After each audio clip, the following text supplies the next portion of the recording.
Assalamualaikum warahmatullahi wabarakatuh. Selamat pagi, siang, sore, dan malam kepada Pak Hendra, selaku dosen pengampu Matematika Diskrit, mata kuliah Matematika Diskrit. Saya, Indonesia Saudara Hendra, dengan NIM 187231076. Pada kesempatan kali ini, akan mempresentasikan hasil analisis dan rangkuman saya terhadap artikel berjudul Aplikasi Graf dalam menganalisis jejak digital untuk mendeteksi anomali pada keamanan sistem informasi. Presentasi ini saya rangkai dan saya susun sebagai bahan pemenuhan tugas untuk mata kuliah Matematika Diskrit kelas I1.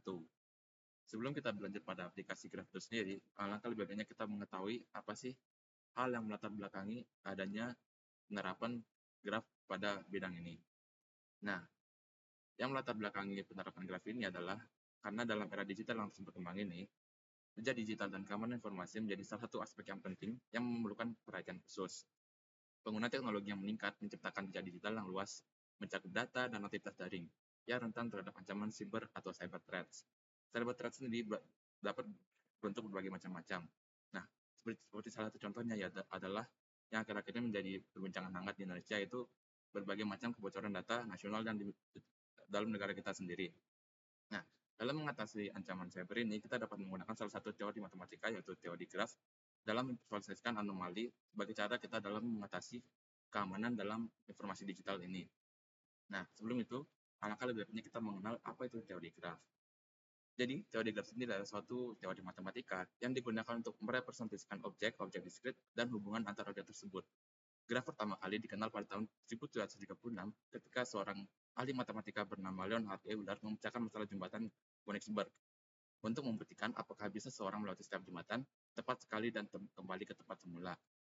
Nah, melalui penelitian yang dilakukan oleh Euler sendiri, setelah suatu graf di mana Euler merepresentasikan permasalahan tersebut berdasarkan simpul dan juga sisi.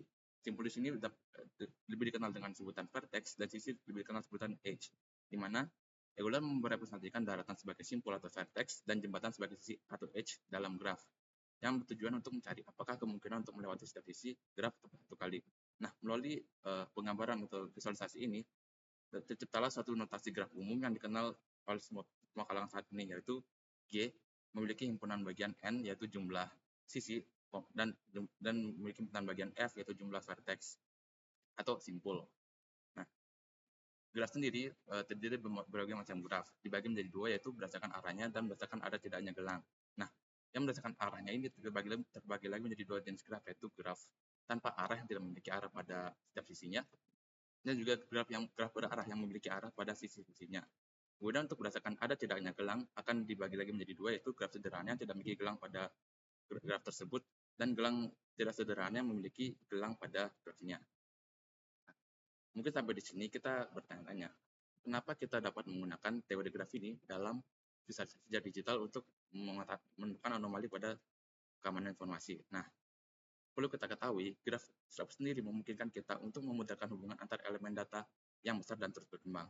Sebagai contoh, jika suatu perusahaan keamanan ingin mengetahui apakah ada anomali pada data yang masuk dan keluar pada jaringan mereka. Nah, mereka harus melakukan analisis terhadap data yang sangat banyak tersebut. Nah, jika data tersebut berupa data teks, maka akan sangat sulit untuk menginterpretasikan atau mengambil kesimpulan dari data-data yang mereka dapatkan. Nah, dengan adanya teori graf ini, mereka dapat memvisualisasikan data-data tersebut sehingga mereka akan mempermudah mereka dalam melakukan interpretasi atau kesimpulan berdasarkan data-data yang mereka dapat. Nah, salah satu cara dalam memvisualisasikannya adalah menggunakan program Python yang dapat dilihat pada gambar di samping ini, yang memvisualisasikan data jejak digital dalam bentuk graf, di mana simpul vertex mewakili entitas dan sisi edge menunjukkan hubungan antar entitas, yang merupakan di mana data diinput melalui satu file. Nah, pada coding Python ini akan diimport sebuah library networks dan juga matplotlib yang bertujuan untuk visualisasi dalam bentuk graf. Nah, setelah kita menjalankan kode Python tersebut, akan terbentuk suatu gambar graf, di mana jika dua simpul bertetanggaan, maka data yang diwakili oleh simpul-simpul tersebut memiliki hubungan langsung. Keterkaitan data dilihat berdasarkan lintasan yang ada dalam graf yang menunjukkan bagaimana data tersebut saling berhubung. Jadi jika dua buah vertex dihubungkan oleh satu edge atau sisi, maka dapat diambil kesimpulan bahwa kedua vertex tersebut memiliki hubungan satu sama lain. Nah, pada codingan di sebelah kanan ini akan terlihat bahwa codingan tersebut akan memasukkan nilai-nilai pattern tersebut ke dalam edge yang spesifik seperti itu. Nah, bagaimana cara kita melalui visualisasi yang kita lakukan untuk memvisualisasikan dalam bentuk graf, bagaimana cara kita memisahkan antara data yang berupa anomali dan bukan anomali. Nah, salah satu caranya adalah menggunakan algoritma clustering, di mana clustering adalah proses pengelompokan data ke dalam kelompok-kelompok berdasarkan kesamaan karakteristik tertentu yang bertujuan untuk mengidentifikasi objek yang serupa dalam satu kelompok dan membedakannya dari kelompok lain. Nah, pada penerapan ini kita menggunakan dua algoritma clustering. Yang pertama itu algoritma clustering K-means dan dilanjutkan dengan algoritma clustering DB-scan. Nah, pada saat menjalankan algoritma clustering K-means, kita membagi data ke dalam kelompok berdasarkan kedekatannya dengan pusat kelompok. Nah, setelah kita menggunakan algoritma clustering K-means, kita menggunakan algoritma clustering DB-scan untuk mendeteksi anomali dengan mengidentifikasi data yang tidak memenuhi kriteria sebagai outliers.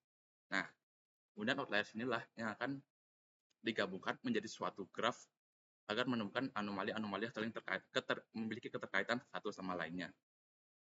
Nah, selanjutnya kita melakukan visualisasi, karena kita sebelumnya setelah menemukan bahwa dengan menggunakan algoritma clustering K-means dan DB-scan, kita dapat menemukan anomali yang berupa outlier pada data-data tersebut. Sehingga kita menjalankan kembali kode Python tersebut, tapi kali ini kita menambahkan sebuah algoritma clustering K-means dan juga DB-scan. Nah, untuk mendeteksi anomali dalam jarak data digital, di mana algoritma clustering dapat digunakan untuk mengelompokkan data berdasarkan kesamaan. Dengan cara ini, program dapat mempelajari pola data yang dianggap normal, sehingga data yang tidak sesuai dengan pola tersebut dapat diidentifikasi sebagai anomali.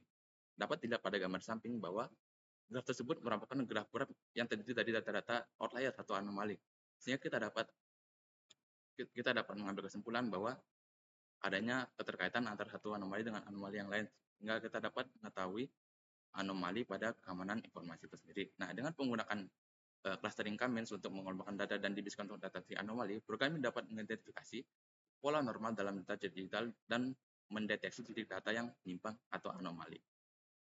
Nah, berdasarkan penerapan teori graf yang telah saya jabarkan sebelumnya, dapat ditarik kesimpulan bahwa graf dapat diterapkan dalam keamanan informasi untuk memvisualisasikan data digital. Namun untuk mendeteksi anomali pada data besar diperlukan algoritma clustering karena keterbatasan visual manusia.